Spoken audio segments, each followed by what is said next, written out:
네, 지난 시간에 이어서 잠언 이제 16장인데요. 16장은 아이고, 이게 안 되는구나. 예. 16장은 이제 1절부터 9절은 하나님의 주권, 그리고 인간의 계획에 대해서 얘기했고요. 16장 10절부터는 이제 의로운 통치, 또 지혜로운 왕에 대해서 말씀을 드렸습니다. 어, 12절에 보면 악을 행하는 것은 왕들이 미워하는 바니 이는 그 보좌가 공의로 말미암아 굳게 선다라고 이제 기록되어 있죠. 이 부분을 조금 더 이제 설명하려고 합니다. 잠깐만요.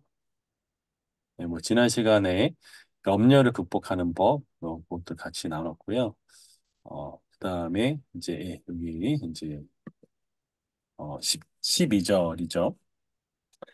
이때 왕권을 공고히 하는 것. 그러니까 내가 통치자로서 이 통치를 잘할 수 있고 또 어떤 그 리더로서 그 리더십을 잘 발휘할 수 있는 그 원칙, 지혜가 뭐냐라고 했을 때 그것은 이제 그 나의 어떤 그 왕들이 그 잘 따르는 리더십이 잘 발휘되기 위해서 그 왕권을 공고해야 되는데 그것이 바로 그 어떤 군사력이나 부유함이 아니라 얼마나 공의롭게 통치하느냐에 달려 있다라고 말씀을 드렸죠.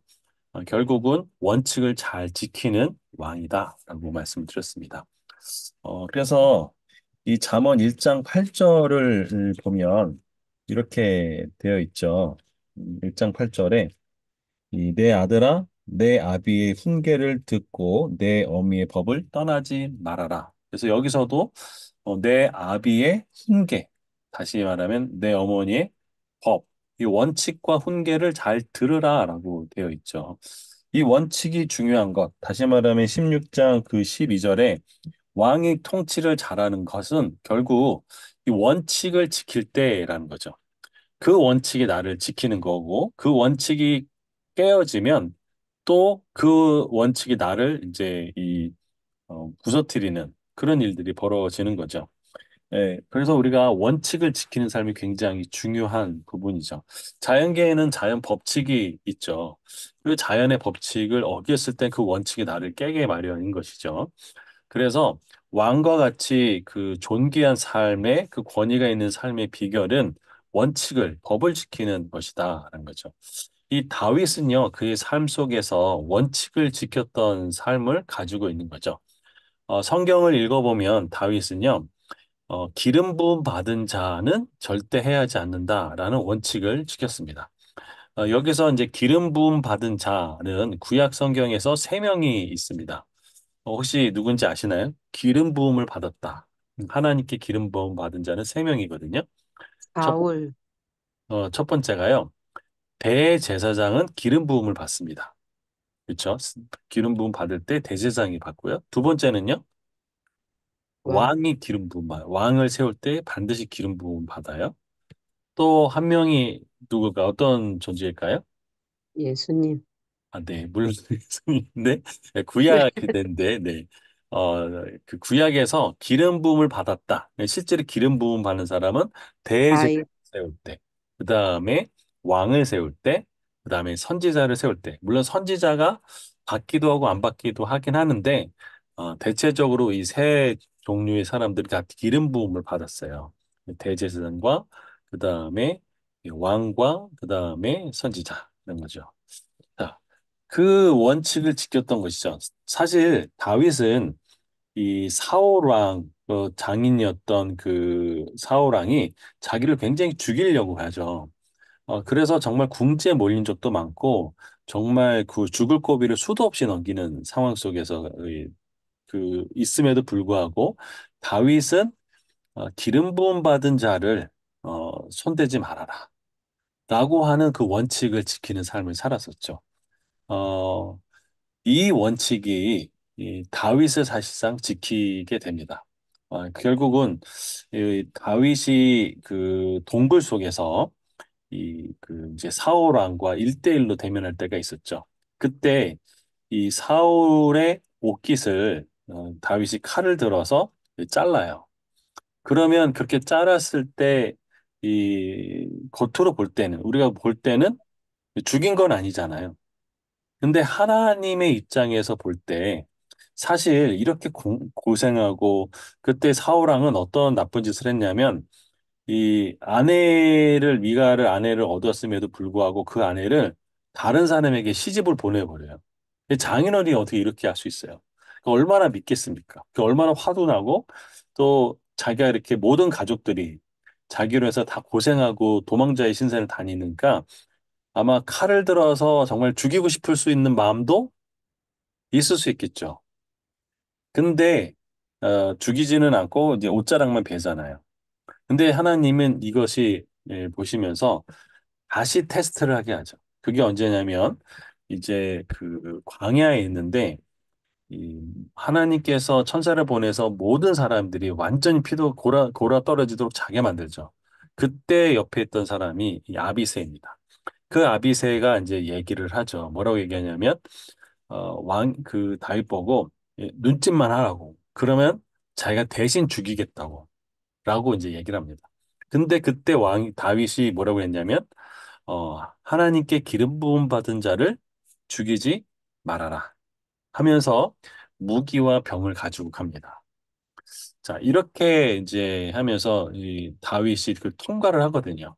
그러니까 하나님의 테스트를 통과하고 나서 이제 바로 사울 왕의 시대가 끝나고 다윗 시대로 넘어가요. 여러분 한번 생각해 보시죠. 어, 베냐민 지파였던 그 다윗의 가문이 그대 주류였 아니죠. 사울의 가문이 주류였다가 12개 지파 중에 10개 지파가 사울을 따랐고 그다음에 이 10개 지파 유다와 베냐민 지파만 이 다윗을 따르고 있는 상황 속에서 점점 통일을 되면서 이제 12개 지파를 다 그 통합하게 되죠. 그게 사울 죽고 난 다음에 7년 정도 됩니다. 그러고 나서 이제 예루살렘에서 이제 전체를 다 통치하게 되는데 사실 쉽지 않았죠. 이 원칙을 깼더라면 사실 다윗도 누군가에게 죽임을 당할 수 있는 부분이 됐는데 그는 그 원칙을 평생을 지켜나가요. 대표적으로 사무엘 하를 잠깐 보시죠. 사무엘 하를 보면 왕하 사무엘 하입니다. 사무엘 하 16장을 보시면 이제 이때 압살롬을 피해서 이 도망가게 되죠. 그때 이 압살롬을 피해서 도망갈 때 그 수르 그 시므이가 이 다윗을 저주를 하는 장면이 나오죠. 그때 이 그 아비새가 이 열이 받는 거죠. 열이 받아가지고 저 그 저기 그 시므이를 제가 죽일까요? 라고 이제 얘기를 합니다. 그때 사무엘하 16장 9절을 보면 이렇게 되어 있습니다. 수르의 아들 아비새가 왕께 여짜오되 이 죽은 개가 어찌 내 주 왕을 저주하리까? 청하건대 내가 건너가서 그의 머리를 베게 하소서 하니라고 됩니다. 이제 이 아비새가 이 그 다윗에게 이야기를 하죠. 내 주 왕이요. 내가 어떻게 가만히 있을 수 있겠어? 가서 이제 그의 머리를 제가 자르겠습니다. 라고 얘기를 하죠. 자, 그랬더니 다윗이 뭐라고 얘기하냐면, 어, 10절에 보면 왕이 이르되 수레의 아들들아 내가 너희와 무슨 상관있느냐 그가 저주하는 것이 여호와께서 그에게 다윗을 저주하라 하심이니 내가 어찌 그리하였느냐 할 자가 누구겠느냐 하고 다윗이 아비새와 모든 신하에게 이르되 내 몸에서 난 아들도 내 생명을 헤아려 하거늘 하물며 이 베냐민 사람이라 여호와께서 그에게 명령하신 것이니 그가 저주하게 버려두라. 혹시 여호와께서 나의 원통함을 감찰하시니 오늘 그 저주 때문에 여호와께서 선으로 내게 갚아주시라 하고라고 하면서 그것을 맡깁니다. 여기서도 철저하게 아주 중요한 게 뭐냐면 그 왕이 기름 부음 받은 그 부분을 이제 지켜나가죠. 그런데 그 다음에 뭐냐면 19장을 보면 19장 21절에는요. 이제 이 아비새가 기름 부음 받은 자가 어떤 건지를 경험하게 돼요. 보면 19장 사무엘하 19장 21절부터 23절에 보면 이제 아까는 내주 왕이여라고 고백하는데요. 이때 어 아비새의 고백을 이렇게 얘기합니다. 21절에 보면 수루야의 아들 아비새가 대답하여 이르되 스무이가 여호와의 기름 부은 자를 저주했으니 그로 말미암아 죽어 마땅하지 아니하리까 하니라.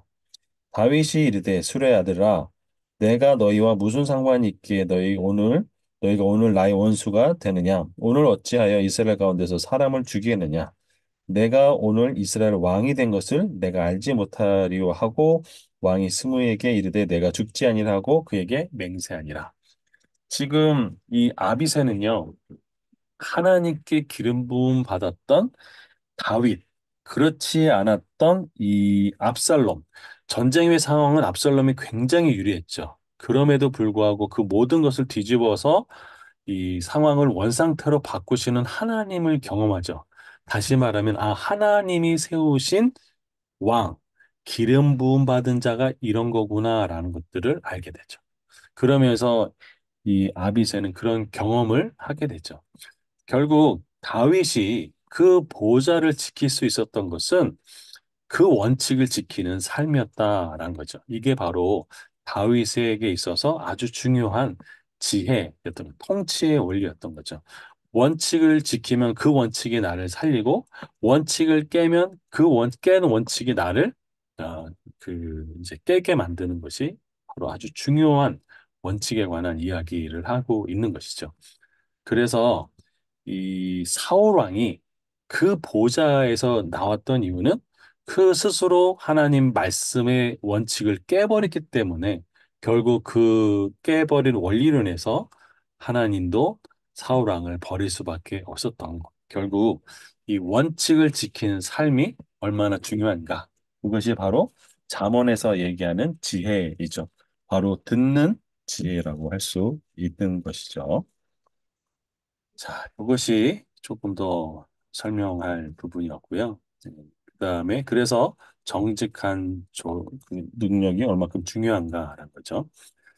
그리고 이제 그 16장 16절에는 지혜를 얻는 것이 금을 얻는 것보다 얼마나 나은고 명철을 얻는 것이 은을 얻는 것보다 더욱 나으니라. 여기에 반복되는 단어 중에 하나는 얻는 것입니다. 얻는 것. 자, 지혜를 얻는 것과 금을 얻는 것, 명철을 얻는 것과 은을 얻는 것. 이것을 이야기해 보죠. 결국은 지혜나 명철이나 그것은 다 얻는 거다라는 거죠. 얻는 거다라는 그 의미는 지혜가 내 안에 있는 것이 아니라 밖에 있기 때문에 얻어야 한다라는 것들을 알려주고 있는 것이죠.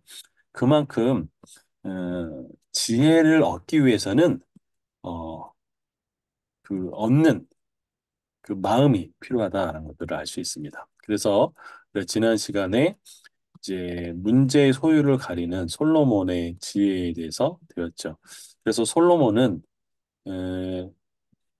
열왕기상 3장 9절에 듣는 마음을 달라라고 했던 것이죠. 그래서 바로 듣는 마음이 지혜의 원동입니다. 그래서 그것이 지혜를 얻는 삶이라고 말씀을 드렸습니다.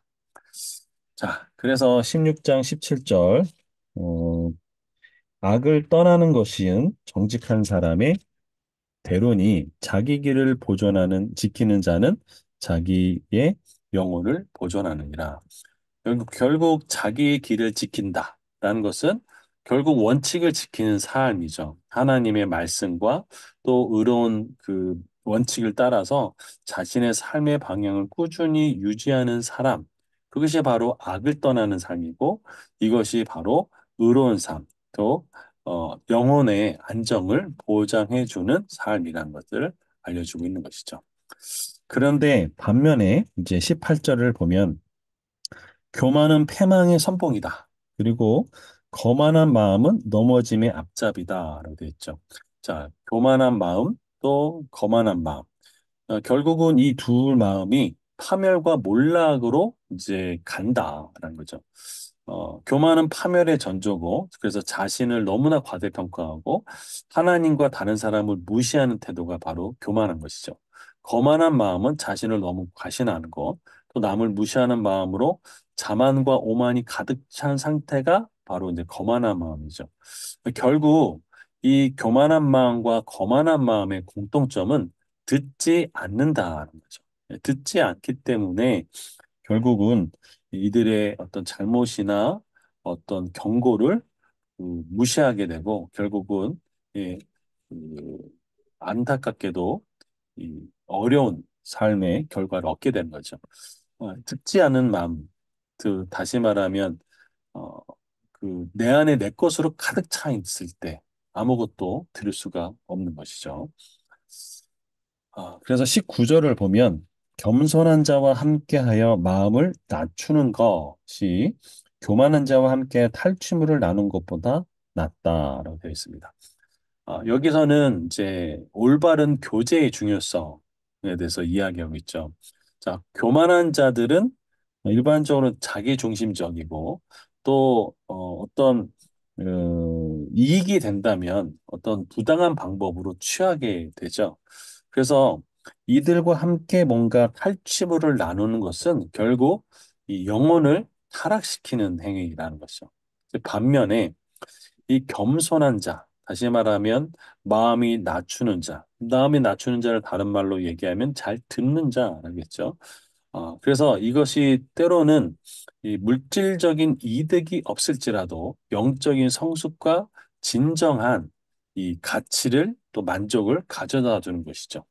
그래서 올바른 교제를 선택하고 또 이 그 물질적인 어떤 것보다 영적인 그 중요성에 대해서 설명하고 있는 거죠. 그래서 시편에서는요, 복 있는 사람은 악인의 꾀를 따르지 않는다. 죄인들의 길에 서지 않고 오만한 자들의 자리에 있지 않는다라고 말씀을 드렸죠.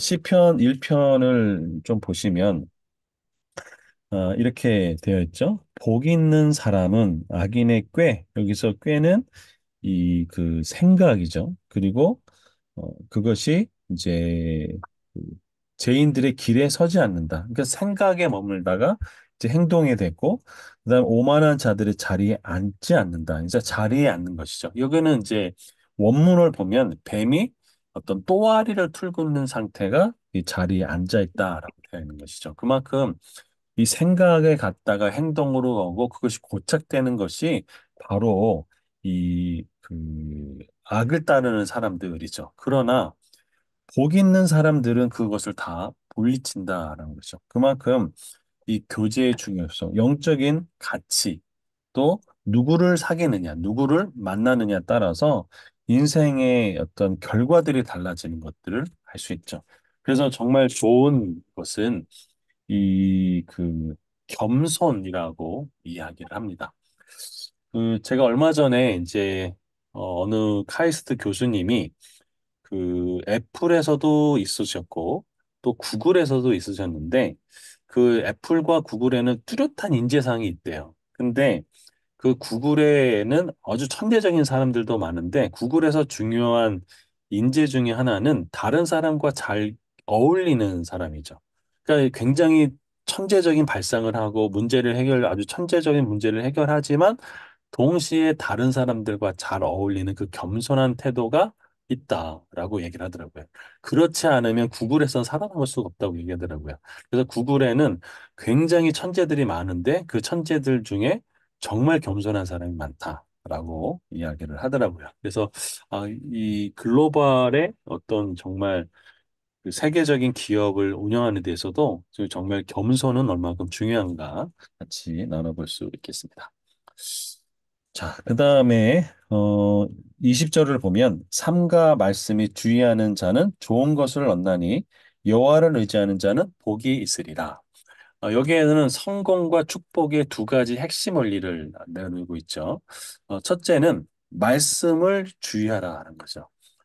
이게 진지하게 듣는다라는 의미를 갖고 있습니다. 그래서 그것을 순종하는 것. 그래서 삶의 지혜를 얻고 유익을 얻게 되는 아주 첫 번째가 뭐냐면 말씀을 주의하는 것. 다시 말하면 하나님께 말씀을 잘 듣고 순종하는 의미를 갖고 있죠. 두 번째는 여호와를 의지하는 자라는 거죠. 그래서 내 생각이나 내 능력이나 내 힘을 의지하지 않고 전적으로 하나님을 의지하고 신뢰하는 사람. 이것이 아주 중요한 의미를 가지고 있죠. 이것이 바로 하나님으로부터 오는 참된 그 평안과 그 복음을 이제 누리게 되는 거죠. 느헤미야서를 잠깐 보면요. 느헤미야는 바로 이런 하나님을 의지하는 아주 탁월한 사람이란 것들을 알 수 있습니다. 어, 느헤미야를 좀 보기 전에요. 이게 느헤미야는 이제 학개와 스가랴의 70년 정도 지난 후에 이제 사람인데 여기에 아주 중요한 부분이 있습니다. 에스라 4장을 보면요. 이 이스라엘 백성들이 BC 586년 바벨론에 의해서 예루살렘 성전이 완전히 무너졌죠. 솔로몬 성전이 무너졌어요. 그리고 다 포로로 끌려갔습니다. 그런데 고레스라고 하는 이제 페르시아 왕이 등단하면서 이 노예로 끌려왔던 모든 사람들을 다시 다 본국으로 다 이제 돌아가라. 그러면서 고레스의 명령으로 이 바벨론에 있던 사람들 중에 이제 1차로 넘어온 사람들이 있어요. 그때 학개와 스가랴도 이제 돌아왔거든요. 근데 그때 돌아오면서 사람들이 제일 먼저 했던 게 뭐냐면 성전을 세우는 것이었어요. 자, 그런데 그때 그 이제 돌아와서 이제 성전을 놓으려고 성전을 기초를 쌓으려고 했을 때 주변에 있는 사람들이 이제 이웃 거기 사는 사람들이 와가지고 우리도 같이 성전 짓자라고 했을 때 이런 얘기를 합니다. 에스라 4장 1절을 보시면 이렇게 돼 있습니다. 사로잡혔던 자들의 자손이 이스라엘의 하나님 여호와의 성전을 건축한다 함을 유다와 베냐민 대적이 듣고 수르바벨과 적장들에게 나와 이르되 우리도 너희와 함께 건축하라. 우리도 너희와 같이 너희 하나님을 찾노라. 아수르 왕 에살 하더니 우리를 이리로 오게 한 날부터 우리가 하나님께 제사를 드리노라 하니 이제 주변의 사람들이 이제 이 아수르 왕은요, 혼혈 정책을 썼어요. 민족의 정체성을 이제 없애기 위해서 이방 민족과 결혼을 시켜가지고, 그래서 그들의 정체성을 흔드는 정책을 했죠. 그랬는데, 이 유다, 북이스라엘 백성들도 이 아수르한테 멸망을 당하면서 다른 이방인들과 이제 결혼을 하게 됐고, 유대인들은 모계 사회가 중심이에요. 엄마가 유대인이면 유대인인데, 여기는 이제 그 섞인 거죠. 네, 그런데 이때 수룹바벨과 여수아가 뭐라고 얘기하냐면 이렇게 얘기합니다. 3절에 이스라엘 족장들이 이르되 우리 하나님이 성전을 건축하는데 너희는 우리와 상관이 없느니라. 바사왕 고레스가 우리에게 명령하신 대로 우리가 이스라엘 하나님 여호와를 위하여 홀로 건축하리라 하였으니 여기서 반복되는 단어가 뭘까요? 에스라 4장 3절에 뭐 있을까요? 여기가 우리, 우리 다섯 번이나 반복이 돼요. 자, 우리가 누구의 명령으로 해요? 네, 고레스의 명령. 당시에 전 세계를 통치하는 가장 강력한 왕, 바로 고레스의 명령으로 우리가 성전 짓는다라고 얘기를 하는 거거든요. 요즘으로 뭐 고백한다면 트럼프 대통령의 백으로 내가 지금 뭐를 한다라고 얘기하는 거 똑같은 거예요, 지금. 자, 그런데 이때 그 준비했던 모든 공사가 다 스톱이 되죠. 자, 왜 스톱이 됐을까요? 예, 그게 에스라에 보면은 나옵니다. 바로 뭘 가르쳐 주려고 했을까요, 하나님이? 스가랴에 보면은 스가랴 4장 6절에 요런 말이 나옵니다. 16년이 그렇게 첫 번째 학계가 아니죠. 그 이스라엘 백성이 돌아와서 저기 예루살렘에서 예루살렘 성전의 기초를 놓고 난 다음에 16년 동안이나 공사를 못 하게 돼요. 그러고 나서 학계와 스가랴 선지 나타나서 이제 말씀을 하면서 다시 성전을 공사를 하거든요.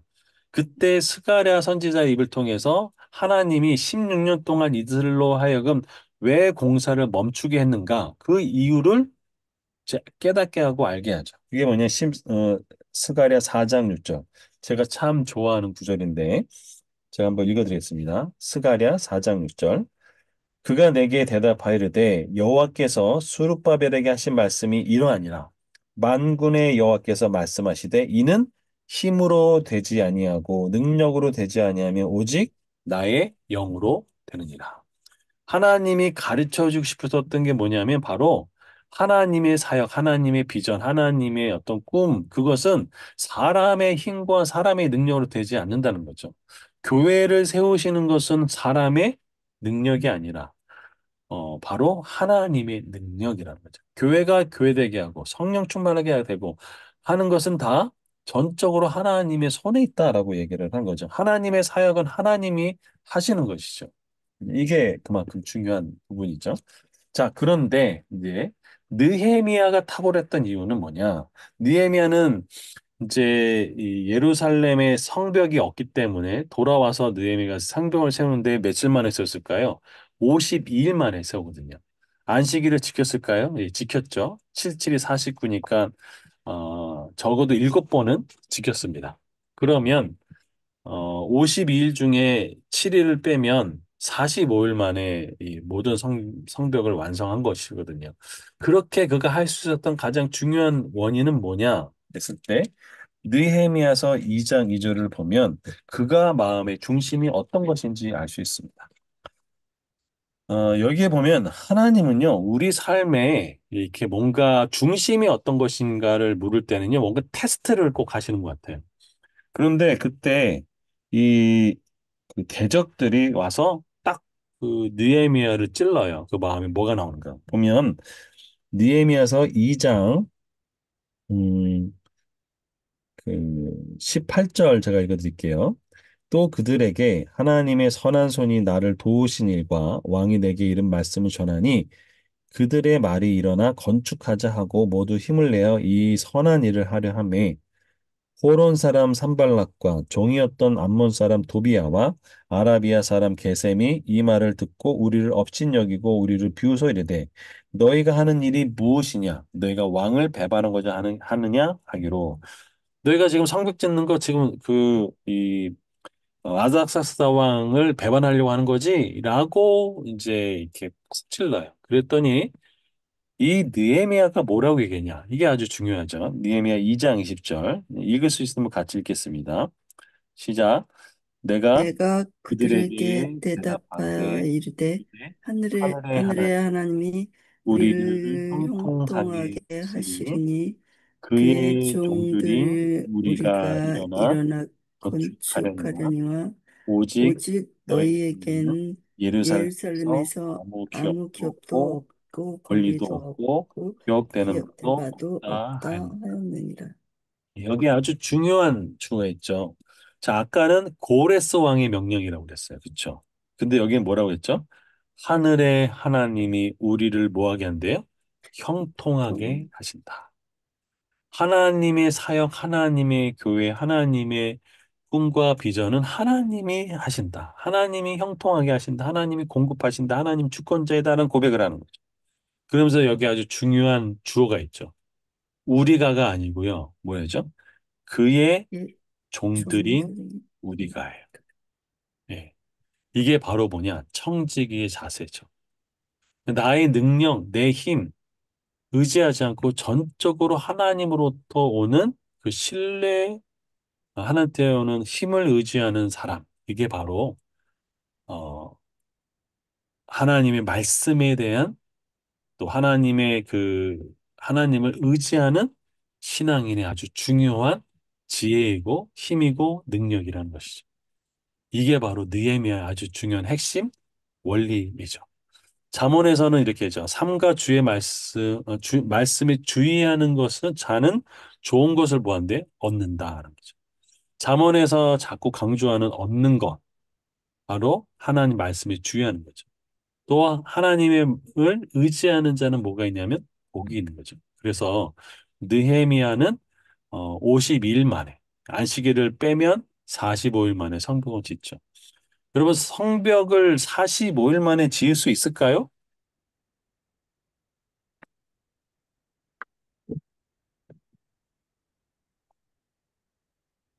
여보세요? 41년 만에 질 수 있을까요? 어렵죠. 예. 힘들다고 합니다. 그 수원에 가면 수원성 있잖아요. 네. 그 수원성이 원래 예정보다 더 빨리 졌어요. 근데 그게 어떻게 졌냐면 그 수원성을 뺑 돌아서 이 같이 동시적으로 지었어요. 근데 느헤미야 시대도 같이 동시자발적으로 지었거든요. 그리고 제가 건축하시는 분한테 물어봤어요. 이게 가능하냐? 가능하대요.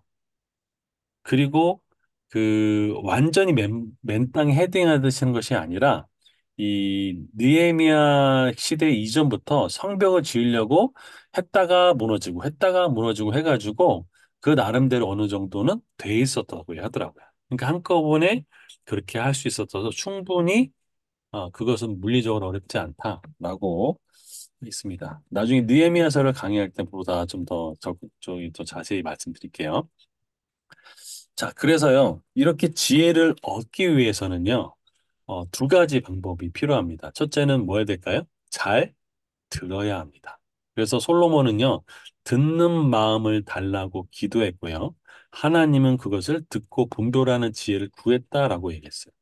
그래서 듣는 마음이 곧 분별하는 지혜다라고 했죠. 그래서 성경에서는요, 들어라 이스라엘아, 쉐마 이스라엘 표현이 상당히 많이 나온 이유가 이런 부분. 그래서 지혜를 얻기 위해서는 첫째, 들어야 하고요.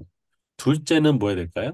믿음으로 구해야 합니다. 야고보서 1장 5절에는 누구든지 지혜가 부족하거든 모든 사람에게 후히 주시고 꾸짖지 아니한 하나님께 뭐 하라고요? 구하라. 예, 그리하면 주시리라. 그럼 그래서요, 이 궁하면 통한다는 얘기가 있어요.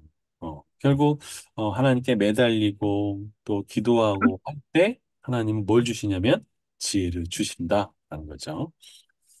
그래서 얻어지는 것이 바로 이제 또 중요한 것 중에 하나가 아까 명철이라는 부분이 있었죠. 그래서 명철은 아마 이게 제가 2장에서 갖고 왔던 것 같은데 총명하고 잘 이해하며 사리를 아주 밝은 것이 명철이라고 합니다. 그래서 킹 제임스 버전에서는 understanding, 이해하다, 알다, 깨닫다라는 거죠. 그래서 이 명철은 성경에서 말하는 명철은 머리로 이제 이해하는 것이 아니라 그 마음으로 깊이 받아들인다는 의미고, 그래서 깨닫는 것은 마음의 문제고, 깨닫는 마음을 주시는 것은 하나님이다라는 것이다. 이렇게 되는 거죠. 그래서 이 어두워진 마음. 그래서 마음을 굉장히 잘 지켜야 되는 거죠. 그래서 마음이 어두워지게 되면 뭐 하죠? 못할까요? 잘 깨달을 수가 없어요. 그래서 마음을 지키는 것이 굉장히 중요하죠. 이사야 44장 18절에 보면 그들이 알지도 못하고 깨닫지도 못하고 그들이 눈이 가려서 보지 못하며 그들이 뭐라고요? 마음이 어두워져서 뭐 한다고요? 깨닫지도 못하는 것이죠. 그래서 잠언 4장 23절에 무릇 지킬 만한 것보다 뭘 지키라고요? 너희 마음을 지키라. 그죠? 그래서 마음을 지키는 것이 그만큼 어렵고 쉽지 않다. 그죠? 자, 그래서 이제 잠언으로 다시 돌아오겠습니다. 잠언 16장 21절입니다. 그래서 마음이 지혜로운 자는 여기서 마음이죠. 그죠? 지혜로운 자는 명철하다 이 걸음을 받을 것이죠. 아까 명철이 잘 분별하는 것이죠. 그래서 이게 깊은 통찰력과 분별력을 가지면 결국은 마음이 이제 어둡지 않은 사람인 거죠. 그리고 입이 선한 자, 다시 말하면 여기서 선하다라는 것은 유익하고 격려가 되는 말을 하는 사람을 얘기합니다. 단순히 이제 지식을 전달하는 것을 넘어서요. 다른 사람을 깊이 이해하고 그래서 또 그뿐만 아니라 지혜를 더 줄 수 있는 사람. 그래서 지혜를 다 뭐하라고 얘기하냐면 얻는 거라고 얘기하죠. 아까도 얻어라 그랬죠. 그래서 진정한 지혜는 우리가 이 밖에서부터 얻어와서 어디에 들어갈까요? 이제 마음에 들어오는 것이죠. 그래서 그렇게 될 때 지혜가 밖에 있는 지혜가 내 안에 들어왔을 때 그 지혜가 이제 다른 사람에게 유익하게 전달되는 모습을 보여주는 것이죠. 그런데 지혜가 들어오기 위해서 꼭 필요한 게 있죠. 뭐가 필요할까요? 그 마음의 중심이 어떻게 될까요? 16장 19절에 보면 겸손한 자와 함께하여 마음을 뭐라고요? 낮추는 것. 예, 낮춘다라는 얘기는 내 인생의 주인이 내가 아니라 하나님이란 것이죠. 자, 그래서 마음이 낮추게 될 때 지혜가 들어오게 되죠. 그러면 어떻게 할까요? 다른 사람이 나를 볼 때 어떻게 볼까요? 안에 있는 것이 보이는 거죠. 이게 대표적인 예가 바로 요셉이죠, 요셉. 요셉이 창세기 39장에 보면 이그 수마통 관원 앞에서 40장에 보면 수마통 관원에게 40장 14, 15절에 보면 당신이 잘 되면 나를 생각하고 내게 은혜를 베풀어서 내 사정을 바르게 하려 이 집에서 나를 꺼내주소. 나는 히브리 땅에서 끌려온 자요. 라고 하면서 나나나를 강조하잖아요. 자, 그런데 만 2년이 지난 후에 요셉의 그 마음이 낮아지고 겸손해졌을 때 창세기 41장 16절에 보면 이제 바로 앞에 섰을 때 바로가 이렇게 얘기죠. 야, 너는 꿈을 어, 꾸면 능히 푸는 사람 아니냐? 내가 들으니까 이렇게 얘기죠. 그랬더니 41장 16절에 이르게죠. 요셉이 바로에게 대답하려되 내가 아니라 하나님께서 바로에게 편안한 대답을 하시리라. 내가 아니라. 다시 말하면 요셉의 마음이 깨어지고 낮아졌던 거죠. 자, 이렇게 깨어지고 낮아지자 요셉은 꿈을 해석하게 되고 그 꿈을 해석에 더해서 어떻게 이 문제를 해결할 수 있을까라는 것들을 제시를 하죠. 그래서 이 풍년 동안에 곡식의 5분의 1을 다 저축하라라는 제안을 하게 되죠. 자, 그러면서 선한 말을 나오는 요셉의 모습을 보고 왕들이 어떻게 생각했을까?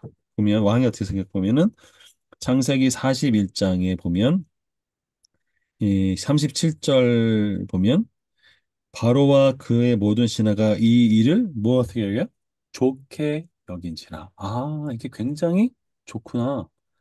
합당하다라고 이야기를 하는 거죠. 그러면서 38절에 이렇게 되죠.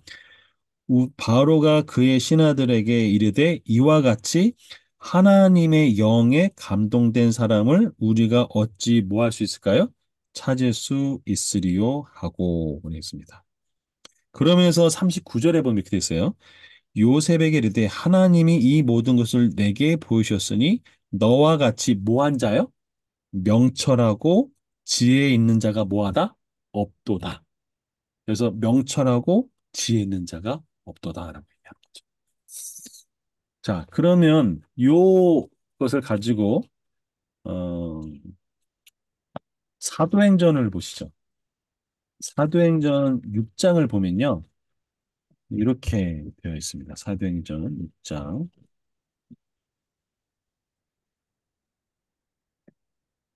자, 사도행전 6장에는요.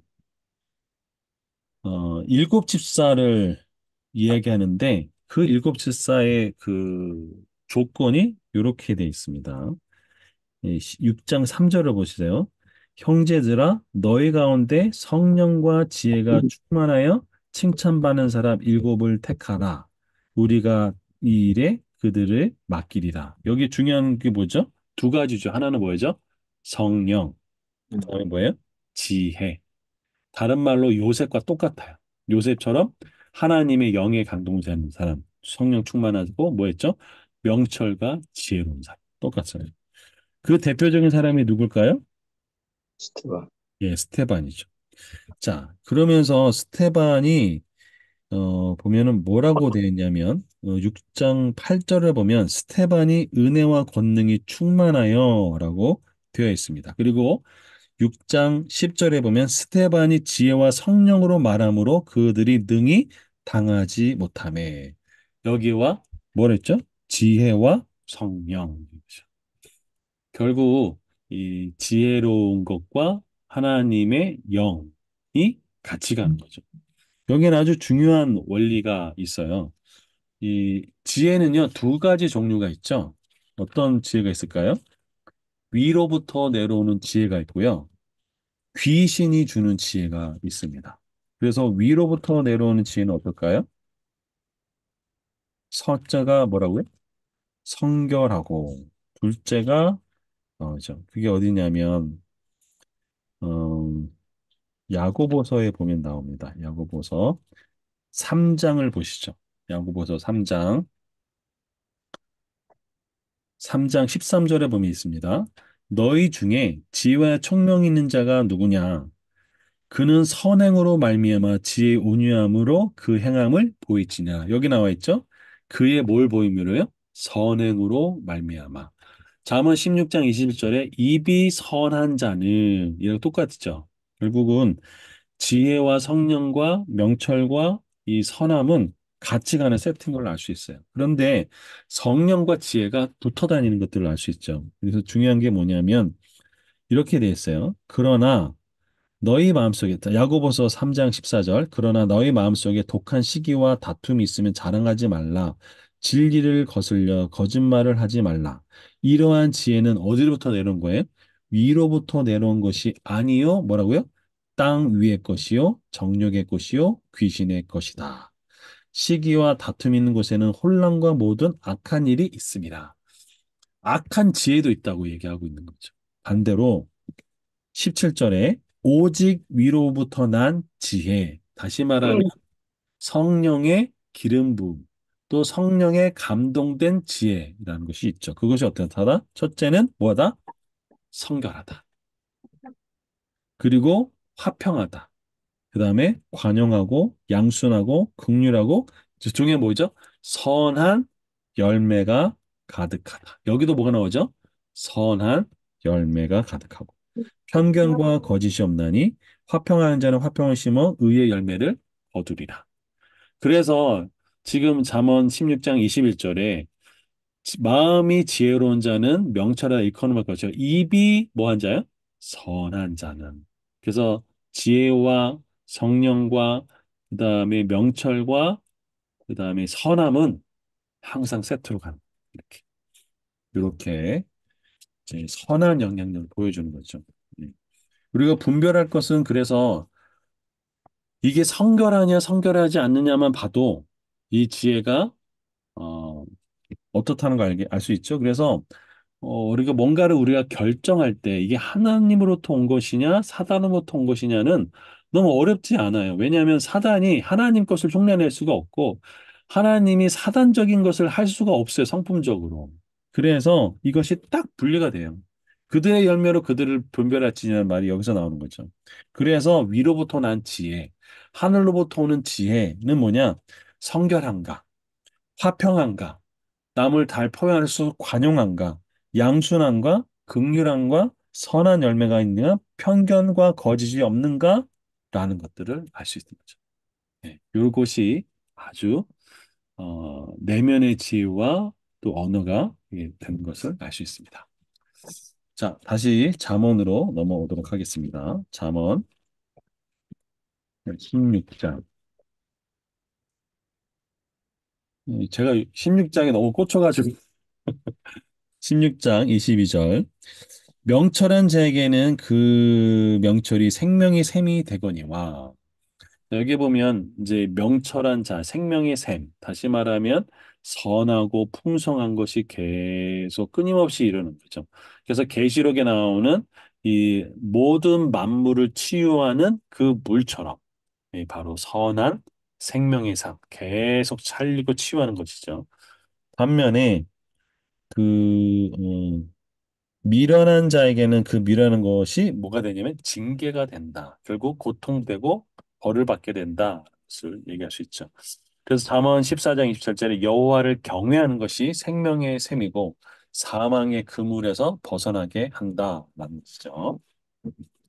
23절 지혜로운 자의 마음은 그의 입을 슬기롭게 하고 또 그의 입술에 지식을 더한다. 네, 결국에 똑같은 얘기인데 정말 이렇게 지혜로운 마음이 있으면 슬기로운 말과 또 그 생각 없이 말을 하는 것이 아니라 깊은 통찰 그리고 어떤 그 말도 때와 장소와 이런 것들을 다 분별하면서도 동시에 깊은 그 말의 의미와 또 유익을 주는 그래서 지혜로운 마음이 지혜로운 말을 낳고 듣는 자에게는 더 유익을 끼치는 것을 얘기할 수 있습니다. 그래서 예수님은요, 독사의 자식들아, 너희는 악하니 어떻게 선한 말을 할 수 있느냐? 이유가 뭐냐? 마음에 가득한 것이 뭐라 하면 입으로 그대로 나온다. 예. 속일 수가 없다라는 얘기죠. 24절. 그래서 이 선한 말은 꿀송이 같아서 마음에 달고 뼈에 양약이 된다. 그래서 아까 이제 이게 계속 이제 이어져 오고 있는데 마음이 낮춘 사람, 그 성령이 충만하고 그리고 명철이 있는 사람, 하나님의 영에 감동된 사람, 지혜로운 사람, 결국 그 선한 것들은 결국 어떻게 하냐면은 이 그 치유하는 능력이고 긍정적인 거죠. 그래서 마치 꿀송이처럼 달다라는 것이죠. 그래서 우리가 성경을 읽을 때 야, 마치 꿀을 먹는 것처럼 달다라고 하는 것은 그만큼 그 영적으로 그 성령 충만한 성령 읽기가 되는 거죠. 에, 성경을 읽을 때요. 이게 정말 저는 중요한 것 같아요. 그냥 읽어야지 하고 이렇게 하지 마시고 하나님 성경을 읽을 때 저에게 지혜를 주십시오. 라고 기도하면서 읽으시면 완전히 달라질 겁니다. 예, 그 마음에 하나님께서 더 좋은 것을 주실 거라 믿습니다. 저희가 성경 연구할 때요. 늘 먼저 기도부터 하고 성경 읽고 연구하라고 하거든요. 이게 정말 중요한 진리인 것 같습니다. 그래서 이거는 하나님이 깨닫게 해주시는 거야 라는 것들이 분명히 있거든요. 예. 저는 요한일서를 읽을 때요. 요한일서가 빛과 어둠으로 해가지고 완전히 이렇게 그 처음부터 끝까지 나선형 구조로 해가지고 빛 같다 어둠 같다 빛 같다 어둠 같다 막 이런 식으로 어둠 같다 빛 같다 해서 쫙 이렇게 하는 모습을 보면서 그때 제가 이게 하나님이 진짜 이렇게 성경을 풀어주시는 것이 이런 거구나라는 경험을 했었거든요. 네, 그런 은혜가 있었으면 좋겠습니다. 네. 20 이제 5절.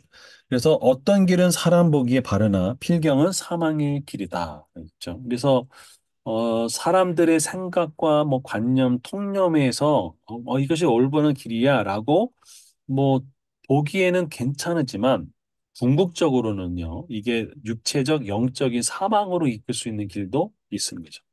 그래서 이 예레미야 21장 8절에 보면 내가 너희 앞에 생명일과 사망의 길을 두었노라 라고 명확하게 얘기해 주고 있죠. 그래서 이게 하나님의 관점으로 볼 수 있는 것, 또 하나님이 우리에게 깨닫게 해주는 것. 그래서 이거는 정말 뭐 아무런 문제가 없다 하더라도 그것이 오히려 그 복약이 될 수 있는 부분도 있다는 것. 그래서 이 영적인 탁월한 감각을 가지는 것도 필요하다는 것이죠. 이게 바로 하나님부터 오는 지혜를 갖는 또그 마음이 어두워지면 깨닫지 못하겠지만 바로 지혜 있는 자, 마음을 낮추는 것 그런 부분이죠. 26절을 보면 고되게 일하는 자는 식욕으로 말미암아 애쓰나니 이는 그 입이 자기를 독촉함이라라고 되어 있습니다. 이 고되게 일하는 자는 식욕을 말미암아 애쓴다라는 것은 일반적인 사람의 필요죠, 욕구죠. 배고프니까 먹어야 되는 것이죠. 자, 그런데 그것이 이제 나를 일하게 하는 생존의 복로에 대한 얘기죠. 그래서 이 그 인간의 기본적인 욕구에 대한 또 그것이 이제 동기가 결국 배고픔을 해결하는 부분인 것이죠. 자, 그 다음에 이제 어 27절 불량한 자는 악을 꾀하나니 그 입술에는 맹렬인 불 같은 것이 있다라고 되어 있죠. 여기도 이제 이 불량한 자는요 사악하고 악의적인 사람입니다. 악을 꾀하는 사람이죠. 반면에 그 입술에는 맹렬히 불 같은 것이 있다. 다시 말하면 뭔가 파괴적이고 또 마치 그 모든 걸 태우는 것처럼 관계를 파괴하는 힘을 가지고 있는 것이죠. 그래서 악한 사람의 언어가 얼마나 위험하고 치명적인 것들을 알 수 있죠. 시편 1편에는 복 있는 사람은 악인의 꾀를 쫓지 아니하며 라고 된 것처럼 이 악인이 얼마큼 사람들의 말을 이제 잘못 말하냐. 그래서 이 사탄은요, 거짓말장이라고 하잖아요. 이 창세기 3장을 보면요, 이렇게 이야기를 하죠. 음, 이 사탄이 3장 1절에 이렇게 얘기죠. 하나님이 참으로 너희에게 동산의 모든 나무의 열매를 먹지 말라 하시더냐? 모든 나무 먹지 말라고 얘기하죠. 그랬더니 아니야, 우리는 뭐든 먹을 수 있는데 동산에 있는 나무의 열매는 하나님께서 먹지도 말고 만지지 말라. 너희가 죽을까 하노라라고 했어요. 이때 이제 하와가 죽을까 하노라라고 하는 약간의 불신을 딱 캐치하는 거죠.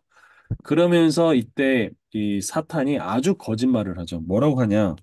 4절에 보면 뱀이 여자에게 이르되 너희가 결코 죽지 아니하리라. 너희 안 죽어. 라고 해요. 그러면서 아주 그 이간질적인 말을 하죠. 그게 뭐냐면 5절을 보면 너희가 그것을 먹는 날에는 너희 눈이 밝아져 하나님과 같이 되어 선악을 알 줄을 하나님이 아심이라. 이 얘기는 무슨 소리냐면 야 그거 하나님이 왜 먹지 말라고 한지 알아? 그거 먹으면 너 하나님과 똑같이 될까 봐 하나님도 시기해서 그런 거야. 그래서 너 하나님과 똑같이 되는 거 하나님 원하지 않아서 일부러 그거 하는 거거든. 그런데 먹으면 괜찮아. 너 안 죽어. 이렇게 얘기를 하는 거죠. 그러니까 이것으로 인해서 어떻게 할까요? 결국은 이제 죽게 되는 거죠. 결국 악하고 사악한 자는 그 악을 통해서 어떻게 할까요? 생각을 꾀하게 되고 그 맹렬한 불 같은 것들을 관계를 파괴하죠. 결국은 이 하나님과 이 아담과 하와의 관계가 파괴가 되는 것들을 알 수 있죠. 그래서 악한 거를 그만큼 대적하라고 되어 있죠. 사도 바울은요, 이런 부분에서 굉장히 철저하게 얘기를 했습니다. 하나 보면요, 디모데, 음, 전서를 보면요. 이렇게 되어 있습니다. 디모데전서 1장에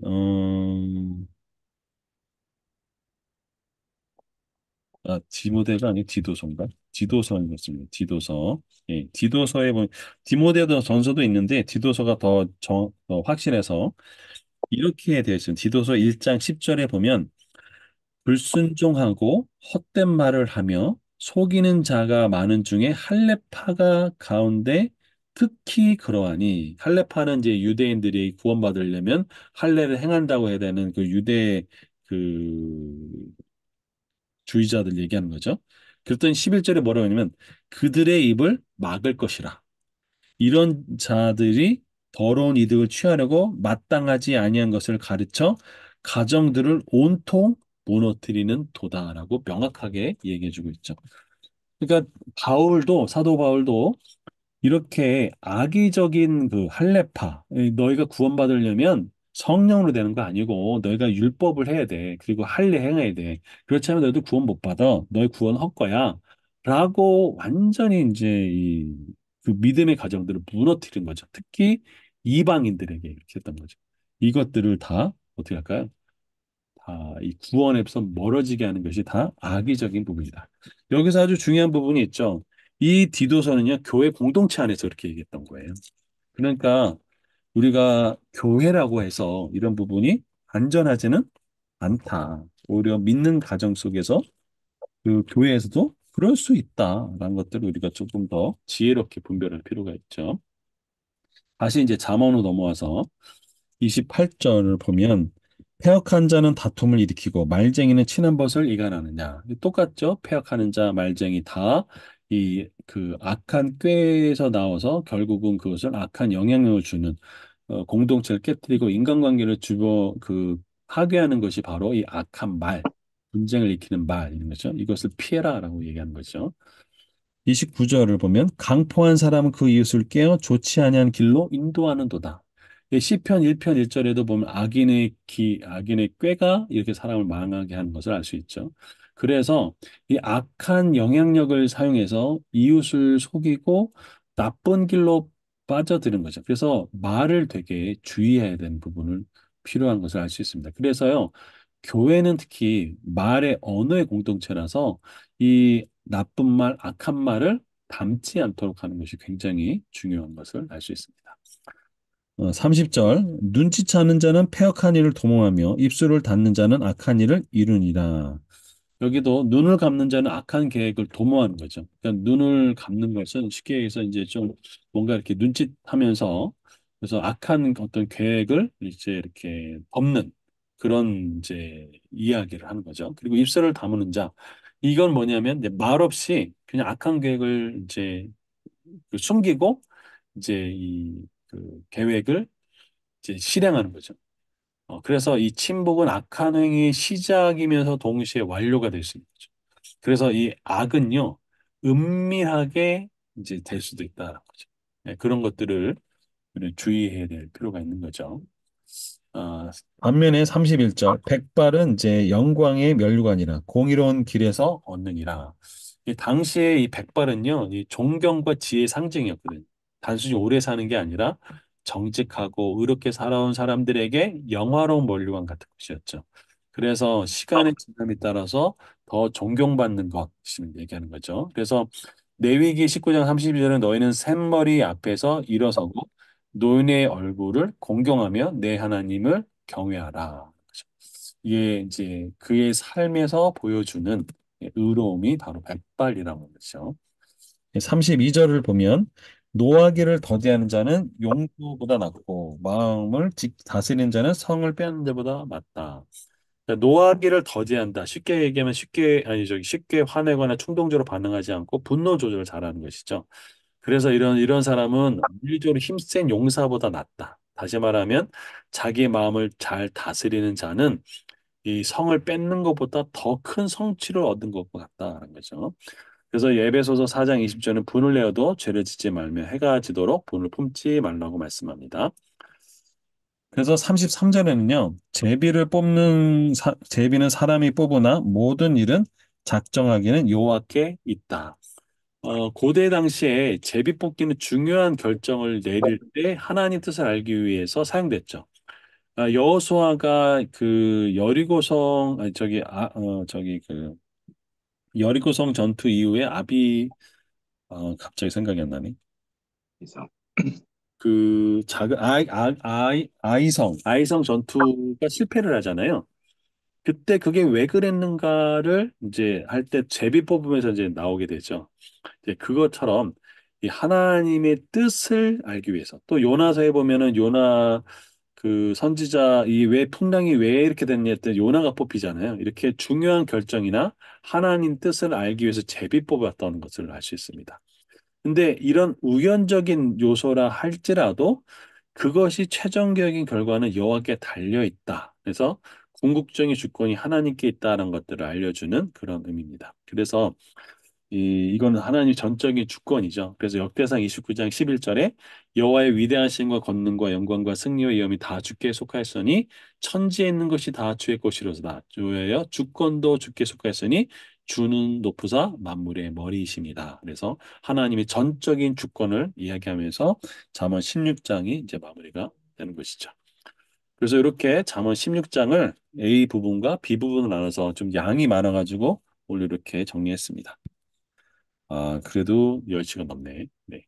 오늘은 이렇게 하겠습니다. 다음번에는 17장, 지혜로운 삶과 그 관계가 얼마나 중요한가 17장을 다루도록 하겠습니다.